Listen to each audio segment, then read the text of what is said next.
Heroine 'Pragya Jaiswal' ఇప్పటికే బాలయ్యతో 'అఖండ' అలానే రీసెంట్‌గా వచ్చిన 'డాకు మహారాజ్' సినిమాతో బాలయ్య సరసన నటించి సూపర్ హిట్‌ని అందుకున్నారు. అయితే ఇక త్వరలో రాబోతున్న 'అఖండ 2' మూవీలో కూడా మొదట 'ప్రగ్య జైస్వాల్‌నే హీరోయిన్‌గా సెలెక్ట్ చేశారు. కానీ సడెన్‌గా 'అఖండ 2' మూవీలో హీరోయిన్ ప్లేస్‌లో సంయుక్త మీనన్ పేరు వినపడుతుండగా 'ప్రగ్య జైస్వాల్' గారు హీరోయిన్ రోల్ నుంచి తప్పుకున్నారు. అసలు ఆమె ప్లేస్‌లోకి సంయుక్త గారు రావటం అలానే 'ప్రజ్ఞ' గారు తప్పుకోవటానికి రీజన్ ఏంటంటే ముఖ్యంగా 'అఖండ 2'లో కొత్త హీరోయిన్ వచ్చేసింది. అది కూడా రీసెంట్‌గా బాలకృష్ణ గారితో ఓ షాపింగ్ మాల్ ఓపెనింగ్‌లో సందడి చేసిన హీరోయిన్.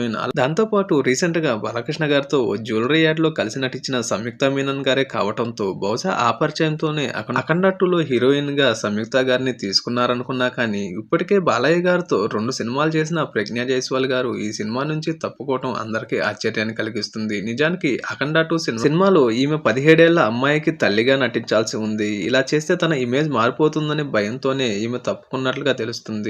'అఖండ 1'లో చూపించిన చిన్న పాప పెరిగి పెద్దదై తర్వాత ఆమెకు ఓ సమస్య వస్తే ఆ పాపకిచ్చిన మాట కోసం వెళ్లిపోయిన 'అఖండ' మళ్లీ తిరిగి వచ్చి ఆ సమస్యని ఎలా తీరుస్తాడనే కథతోనే 'అఖండ 2' రాబోతుందని తెలుస్తుంది. ఇక అంత పెద్ద అమ్మాయికి అమ్మగా చేస్తే కెరీర్‌లో ఇబ్బందులు వస్తాయనే 'ప్రజ్ఞ' గారు ఈ మూవీ నుంచి హీరోయిన్‌గా తప్పుకున్నారట.